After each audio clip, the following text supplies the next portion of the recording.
का 4.3 एक्सरसाइज कर रहे हैं। इसके कुछ क्वेश्चन मैंने पिछली वीडियोस में आपको करा दिए थे। आई होप आपने वो देख लिए होंगे और समझ लिए होंगे। तो चलिए शुरू करते हैं। फर्स्ट क्वेश्चन हमने कर लिया था। आज हम सेकंड क्वेश्चन कर रहे हैं कि क्या कह रहा है find the roots of the quadratic equations given in question number first above by applying the quadratic formula. सबसे पहले तो समझ लेते हैं क्वाड्रेटिक फार्मूला होता क्या है। क्वाड्रेटिक फार्मूला देखो, मान लो हमारे पास एक क्वाड्रेटिक इक्वेशन है ax² + bx + c = 0 और इसके हमें रूट्स निकालने हैं।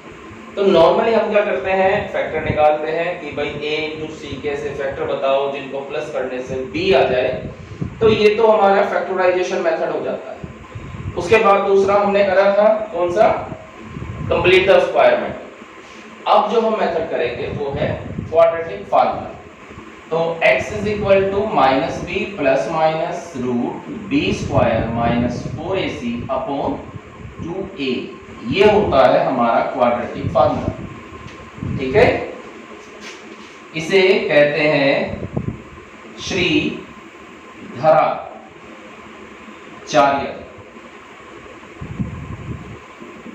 ये श्रीधराचार्य जी का मेथड है, रूल है। उन्होंने ये रूल दिया था कि अगर किसी क्वाड्रेटिक इक्वेशन का फैक्टर हो जाए या ना भी हो तो उसको हम इस फार्मूले से फैक्टराइज कर सकते हैं। ठीक है, क्लियर। तो क्वेश्चन शुरू करते हैं। क्वेश्चन है इसका first part 2x² -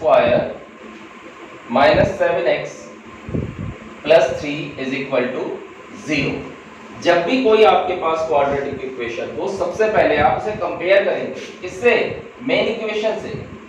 ax² + bx + c = 0 से आप कंपेयर कर लेंगे। देखो x² का कोएफिशिएंट है a, यहाँ x² का कोएफिशिएंट है 2, यानी a = 2 आ गया।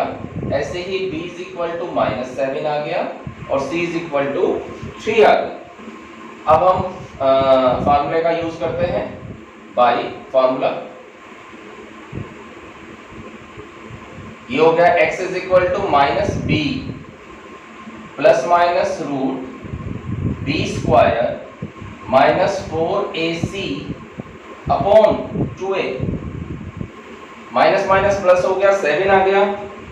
फिर हो गया आपका प्लस माइनस, -7 का स्क्वायर 49 - 24 / 4। तो 7 ± 25 का रूट / 4, यानी 7 ± 5 / 4। ठीक है, अब देखो यहाँ पे दो साइन आ गए, प्लस माइनस दोनों आ गए। एक एक करके लेंगे। सबसे पहले लेंगे taking plus sign, positive sign. Positive sign लिया हमने तो x = आ गया 7 + 5/4, यानी कि 12/4, यानी हमारा एक आंसर x का आ गया 3। ठीक है, इसके बाद इसे रब कर देते हैं।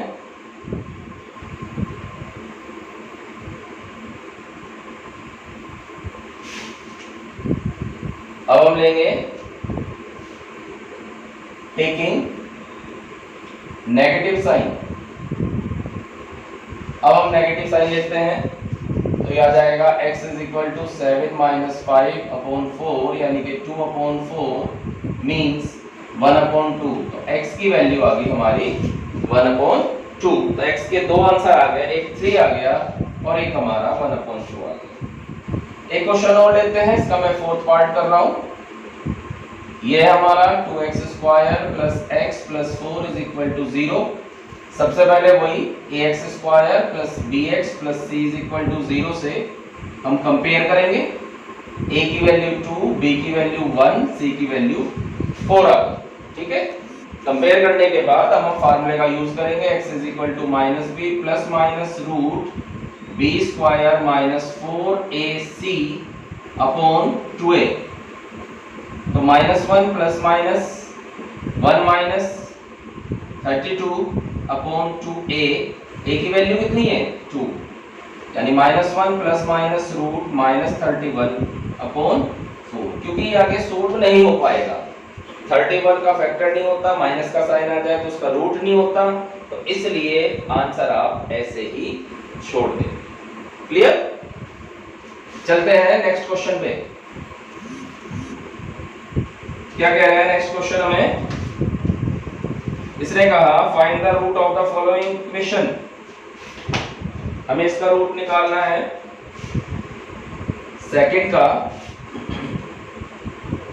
थर्ड का हम सेकंड पार्ट लेते हैं।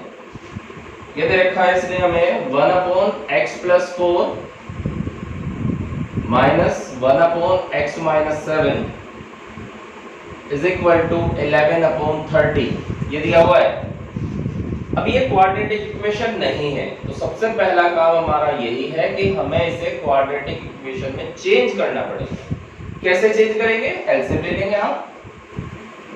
जब हम एलसीएम लेते हैं नीचे वालों की मल्टीप्लाई हो जाती है, क्रॉस मल्टीप्लिकेशन हो जाएगी। साइन का विशेष ध्यान रखेंगे, नहीं तो गलती हो जाएगा। ठीक है, जब हम एलसीएम लेते हैं तो नीचे वालों की मल्टीप्लाई हो जाती है, इसके इधर और इसके इधर क्रॉस मल्टीप्लिकेशन हो जाएगी, ब्रैकेट के साथ लगाएंगे। अब ब्रैकेट खोल रहे हैं, x - 7 माइनस x - 4 अपॉन नीचे मल्टीप्लाई कर दो, x² - 7x + 4x - 28 is equal to 11/30। x cancel हो गया, तो -11 upon x² - 3x - 28 is equal to 11/30। 11 से 11 cancel, cross multiplication, x² - 3x - 28 -30 को इधर ले आएंगे, x² - 3x + 2 is equal to 0। अब जाके ये हमारा क्वाड्रेटिक इक्वेशन बना है। और क्वाड्रेटिक इक्वेशन को सोल्व करने के लिए हमारे पास 3 मेथड हैं। सबसे पहला फैक्टराइज, उसके बाद कंप्लीट द स्क्वायर, उसके बाद फार्मूले का यूज करें। अगर हम कहें इनमें से सबसे इजी कौन सा है, तो सबसे इजी तो फैक्टराइज ही है। लेकिन अगर कहीं डिजिट बड़ी आ जाती है और आपको फैक्टर क्लियर ना हो, तो वहां पर आप जो है फार्मूले वाला यूज करते हैं। लेकिन कंप्लीट द स्क्वायर तभी यूज करना जब वो कंप्लीट द स्क्वायर वाला फार्मूला आपको यूज करने को कहता है। ठीक है, अब हम इसे सोल्व करते हैं। 2 के ऐसे फैक्टर जिनको प्लस करने से 3 आ जाए, 2 × 2 होगा, x² - 2x - x + 2 is equal to 0। यहाँ से x कॉमन, x - 2 माइनस का 1 common, x - 2 is equal to 0। तो x - 2 और x - 1 इज इक्वल टू 0, यानी x की 2 वैल्यू आ गई, एक 2 आ गया और एक 1। क्लियर? चलते हैं इसके आगे क्वेश्चन पे। बहुत इजी है, अगर आप ध्यान से करेंगे बिल्कुल दिक्कत नहीं होगी आपको। प्रैक्टिस चाहिए आपको बस, और कुछ नहीं। चलते हैं नेक्स्ट क्वेश्चन पे। क्या कह रहा है? The sum of the reciprocals of Rahman's age 3 years ago and 5 years from now. Let Rahman's present age is equal to x.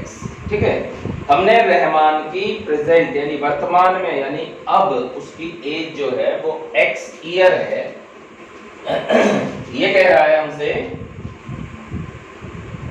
3 years ago, 3 years ago his age, यानी कि 3 साल पहले उसकी एज कितनी थी? तो सीधी सी बात है, अब जितनी है उसमें से 3 माइनस कर देंगे, तो 3 साल पहले उसकी एज थी x - 3। और 5 years from now, अब से 5 साल बाद, सीधी सीधी बात है, प्लस कर देंगे, ये एज हो गई उसकी। अकॉर्डिंग द क्वेश्चन ये कह रहा है कि इन दोनों के रेसिप्रोकल का use, sum of the reciprocal of these age is equal to 1/3। तो यानी कि 1/x minus 3 plus 1/x plus 5 is equal to 1/3। Same question हो गया, सेम मेथड लगेगा। पहले एलसीएम लेंगे, एलसीएम आ जाएगा x minus 3 into x plus 5, इसके इधर मल्टीप्लाई, इसके इधर 1/3, x और x हो गया 2x प्लस 2 अपॉन नीचे multiply x square plus 5x minus 3x minus 15 1/3 cross multiplication x square plus 2x minus 15 is equal to 6x plus 6। इन दोनों को इधर ले आएंगे, x square plus 2x minus 15 minus 6x minus 6 is equal to 0, x square minus 4x minus 21 is equal to 0। यानी हमारे पास एक quadratic equation बन गई। क्या बनी? ये बनी है x square minus 4x minus 21 is equal to 0। यानी कैसे करेंगे हम करेंगे 21 कैसे फैक्टर जिनको माइनस करने से 4 आ जाए, और हमें पता है फैक्टर क्या होंगे, फैक्टर हो जाएंगे 7 माइनस 3। तो आ जाएगा x square minus 7x plus 3x minus 21 is equal to 0। यहाँ से x कॉमन ले लेंगे, x माइनस 7 प्लस का 3 कॉमन ले लेंगे, x minus 7 is equal to 0। यानी x माइनस 7 और x plus 3 is equal to 0। यानी x की दो वैल्यू आ गई, एक प्लस 7 आ गया और एक माइनस 3 आ गया। प्लस माइनस 3 हो नहीं सकता, तो present age Rahman's age is equal to 7 year. Clear?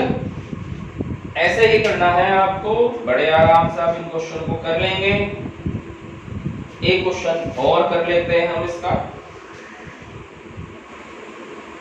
फिर आगे क्वेश्चन आप ट्राई करना। अगर नहीं हुए तो नेक्स्ट वीडियोस में मैं आगे के क्वेश्चन करा दूंगा आपको।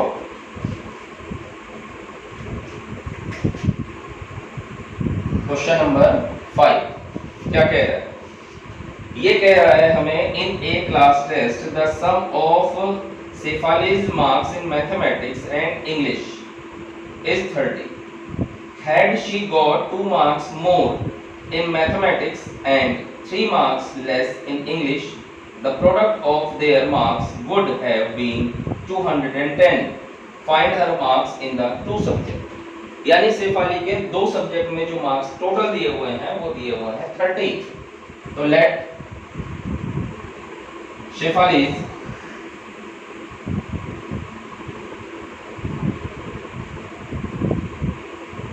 मार्क्स इन मैथ्स, हमने मैथ्स के उसके नंबर x मान लिए, तो इंग्लिश में जो नंबर होंगे उसके वो होंगे 30 माइनस x। ठीक है भाई, अगर दोनों का टोटल 30 है, उनमें से एक x हो गया तो दूसरा ऑब्वियसली एक 30 माइनस x होगा।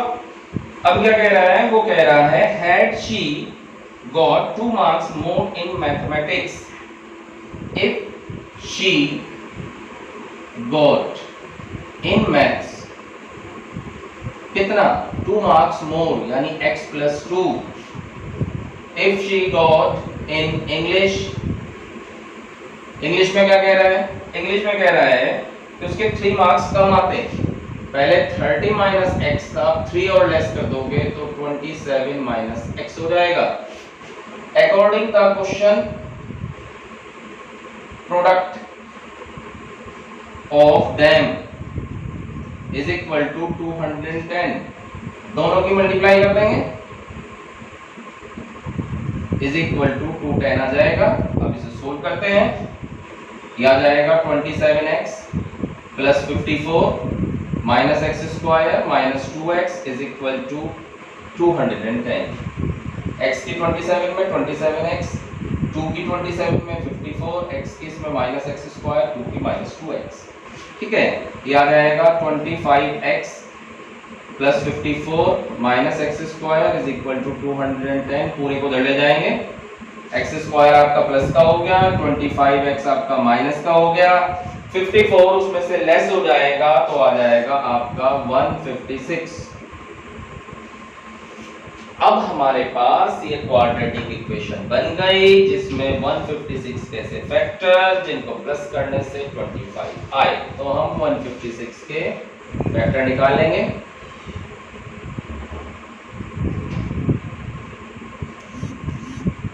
तो ये आ जाएगा 13 और 3 2 6 2 12 यानी कि 13 और 12 आ गए।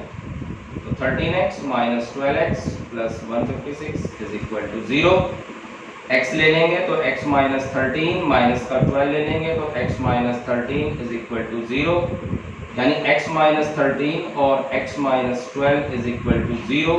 तो x की दो वैल्यू आ गई, 13 और 12 आ गई। पूछा कैसे हमसे?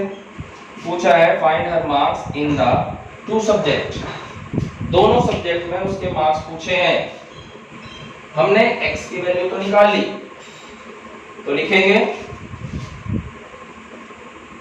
if marks in maths 13, then marks in English, भाई 30 में से 13 माइनस कर दो 17 आ जाएगा। और if marks in maths, अगर मैथ्स में हुए कितने 12, देन मार्क्स इन इंग्लिश 30 में से 12 माइनस कर दो तो 18 आ जाएगा। ये आ गए थे हमारे पास दो आंसर। ठीक है, क्लियर? आई होप आपको ये क्लियर हो गया है। आप इन क्वेश्चनों को करें और फिर भी अगर इनमें कोई प्रॉब्लम हो, आपको कोई लाइन कोई बात समझ में ना आए तो आप कमेंट में पूछ सकते हैं। आगे क्वेश्चन ट्राई करेंगे, नहीं हुआ तो नेक्स्ट वीडियो में आपको आगे क्वेश्चन देंगे। Thank you.